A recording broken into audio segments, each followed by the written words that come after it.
So I'm out here at a customer's pool here. I've got my suction side, which should have a skimmer, a main drain, and a vacuum. A lot of times these don't get marked.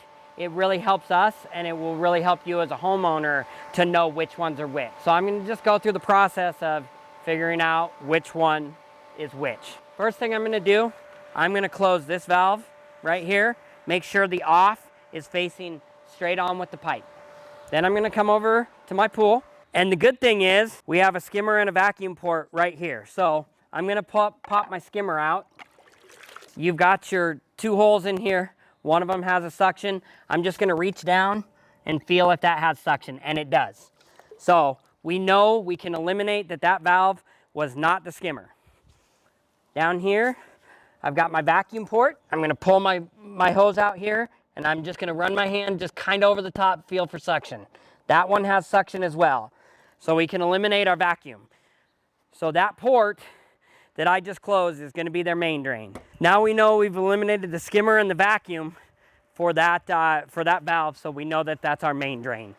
So I'm gonna come back over to my pipes here, and I'm just gonna use a permanent marker, and I'm gonna put an M on top of that valve.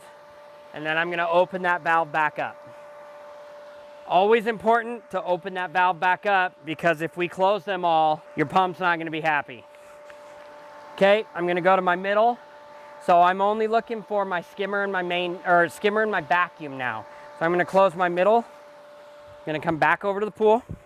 And again, first one I'm gonna check is my skimmer.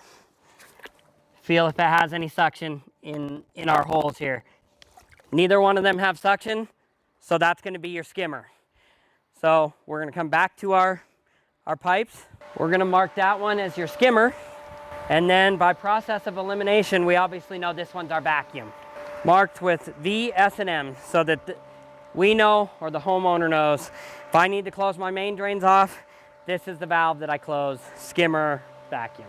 Okay, in your normal operation for your pool, if you have a crawler vacuum on the bottom, your main drain should be cut off probably 3/4, maybe even more, so that your vacuum will have enough pressure for it to move. You'll leave your skimmer usually open, and then your vacuum all the way open as well. The reason for this is your main drains are pulling off the bottom, which is the same as your vacuum. Your vacuum's pulling off the bottom as well. So closing that main drain's not gonna hurt anything because you got the vacuum going. Now, if you are having a party or a bunch of people are getting in and you want that vacuum to come out, very, very important before you pull that vacuum out of the pool that you close the vacuum port.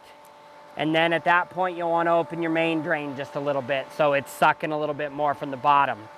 If you pull that vacuum out and it's still connected to your wall or your vacuum port, it will suck air into your system, and it'll damage your pump. It will keep your chlorinator from working. It'll basically keep your whole system from working, because then at that point, we're not gonna have any flow because we're sucking air into the system. When your party's done, your vacuum's obviously gonna be out of the pool at this time, and you're gonna want to prime your hose to start with. And the best way to prime your hose is you're gonna take it and you're just gonna push it down into the water like so, all the way until you get to the bottom, and then you'll have your vacuum hose that you're going to plug into the side of your pool. Always make sure your vacuum valve is off, because you're not gonna get that cap open if it's got suction on it. We're gonna open our vacuum valve back up. We're gonna close our main drain valve down a little bit. And that is how we figure out our suction side of our pool system. If you have any questions, please leave a comment below, and we'll answer any questions you have.